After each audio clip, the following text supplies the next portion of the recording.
Hello and welcome to JD's Booze Reviews in a slightly different location today because it's a slightly more relaxed video, as today we're not reviewing beer. Whoa, before you unsubscribe, it is still beer related because recently I took a trip over to Sweden, specifically Stockholm and Gothenburg.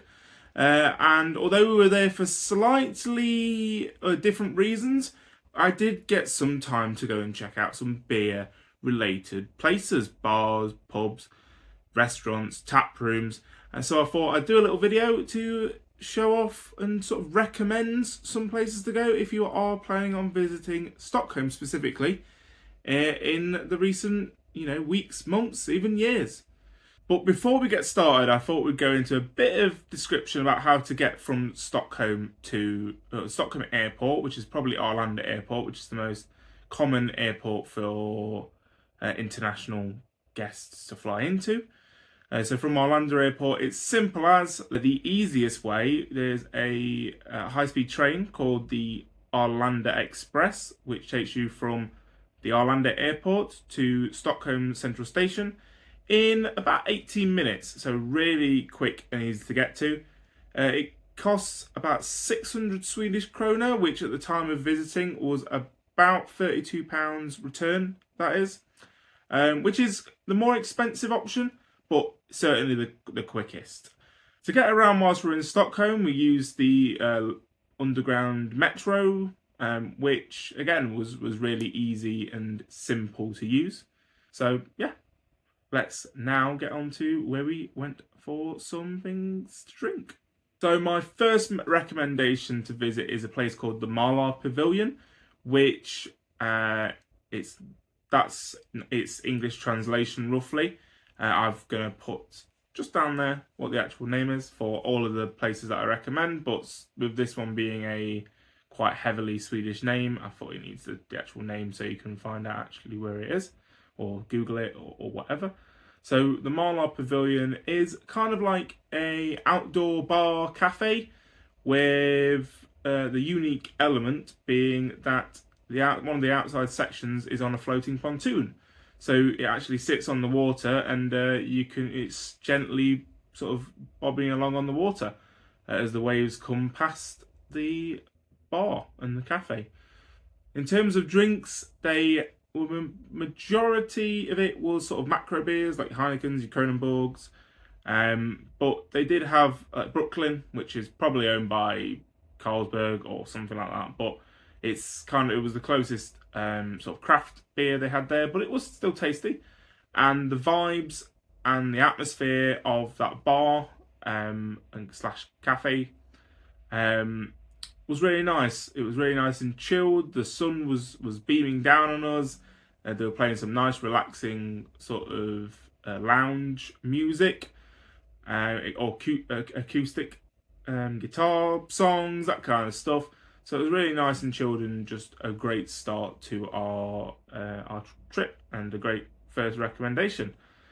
They did also do food. They did like pastries, cakes, that kind of stuff, which is why I'm kind of unsure whether to call it a bar or a cafe. We just went for drinks on this occasion.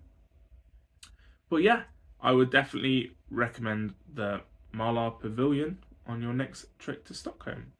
So next we have Theodora's, which is a bar that is quite English pub themed. There's bricked walls, there's portraits, there's chandeliers, flags on the walls, that kind of stuff, with also a couple of TVs for sport, which there was something playing, but I was mainly interested in food and drink. So in terms of the beer that it had on offer, it was a bit more of a crafty option than the last one. So this had mostly beers from a brewery called, I think, Abro Bryggeri, which stands for like Abro Brewery. Again, the Swedish names are not my strong suit, but most of the beers were from them. There was like a lager from them, a IPA from them, but they did also have some other beers such as Punk IPA and Sierra Nevada Pale Ale. So a really good craft beer selection. As well as that, they also did food. We were there about lunchtime, so we had their lunch menu, and the food was really nice. So definitely recommend, if you do visit this place, to have it, even if it's just a bit of a light bite, to tide you over till your main lunch or main food. I definitely recommend getting some from them, and the prices weren't too bad either. So our final recommendation of this video, and it's a big one, located about 10 to 15 minutes outside of central Stockholm via the metro system. Again, super easy to get to. In a town or suburb called Sunderberg, and we visited Omnipolo's church. So Omnipolo's church is the tap room / brewery for Omnipolo, which is a big player really in the craft beer game. Traditionally known for sort of epic pastry stouts, but they have now started merging. So now they've got a new brewery which opened in the midst of lockdown, I think, midst of the pandemic in 2021.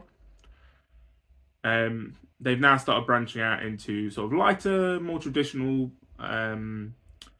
less crazy ideas such as lagers and IPAs. They've started to merge, get into those side of things as well. So as you enter the church, you get a glimpse of the logo, the classic Omnipolo smiley face, as well as a glimpse into the brewery, because as you walk in, there's a big glass window, glass door to get into the main brewery itself. Guests make their way up the stairs onto the first floor, which then opens up into the main. You get to look at a real good look at the actual brewery itself, as well as that's where the bar is and the seating and all that stuff. A really good choice of beers that were available. There was lagers that were poured straight from the tank. There was IPAs and the odd insane beer as well. They haven't strayed miles away from their roots. Still got the insane imperial stouts on offer, all of which we had at Omnipolo's church, were really good. Even the lagers most people might sniff their nose at, but this one tasted incredible. It's a really weird feeling going inside a church for a beer, but I'm here for it. The vibe inside the place was really cool. Everyone seemed to be having a great time. There was stag do's and all that kind of stuff coming in there, so it was a really good atmosphere, and everyone was there enjoying the great beer. The food also looked really good. Looks like they had burgers and stuff like that. We didn't have any on this occasion, but it did look really nice. And yeah, I definitely recommend, out of all of them, this is the one I would say. If you are in Stockholm and have a spare couple of hours, you need to go there. You need to go to Omnipolo's church because it is a great, great, great place. So overall, we really enjoyed this whistle-stop tour through Stockholm. We only had a short-ish amount of time to go and visit some bars and pubs. And there's a handful. We only visited a handful, and there's a load more that I had on my list to want to go to and want to see.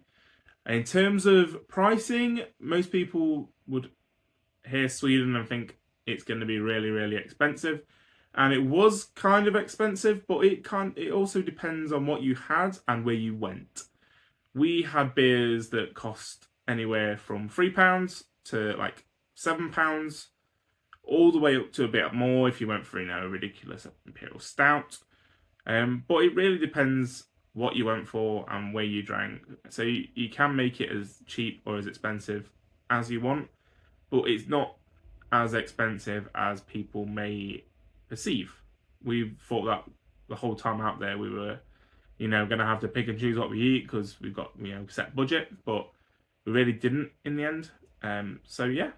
So let me know in the comments if you have any other recommendations of places to visit in Stockholm. Also, if you have any questions about any of the places I've mentioned or any questions in general, pop them down in the comments and I'll do my very best to answer them if I have an answer for them. But also don't forget to give this video a like and also subscribe to the channel so you don't miss my next video. Cheers!